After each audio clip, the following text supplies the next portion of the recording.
Widely praised as a pure designer, Strother MacMinn is a source of guidance and inspiration to young designers. MacMinn worked at General Motors from 1936 to 1938. He later took a position with Hudson and was one of the consultants in setting up Calty, Toyota's design adjunct in the United States. Currently teaching at the famous Art Center College of Design in Pasadena, MacMinn is an active critic and historian of automobile design. Automobile design is definitely an art for both production cars and customs. The interpretation of ideas, the sense of flair and character, and it's as important as clothing and what you do for entertainment. All of those things are combined. It's very definitely a cultural endeavor. There's no manufacturer today like Henry Ford who believes that their product is going to affect the cultural future of our society. When Henry Ford started manufacturing automobiles, he fought his board of directors in order to be able to produce a car that he believed in, which was a people's car. And Ford saw the opportunity of giving them more mobility so they could go further afield and learn more about each other and therefore interchange and develop their own imaginations in this cultural development.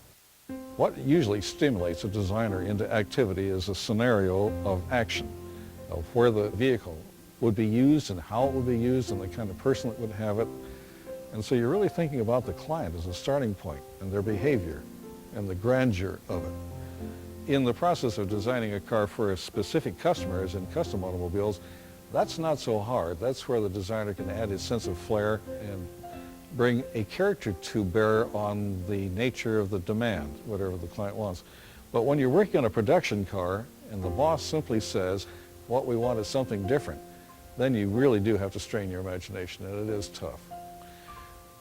In the process of design, most of the designer's decisions are made intuitively, off the top of his head or the back of his head from experiences that he previously had.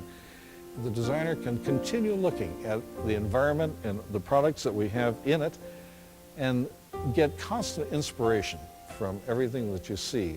I know my old friend Frank Hershey. We've known each other for over 60 years. And we still talk on the phone about a discovery that we made yesterday and seeing a car at a dealership or in motion or somebody using the vehicle and how exciting that discovery was.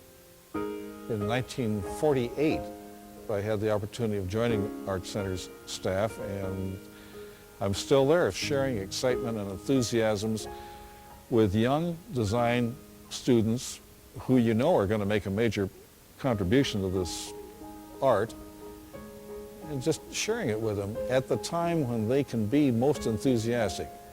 And so that's been probably the most exciting experience that I've ever had.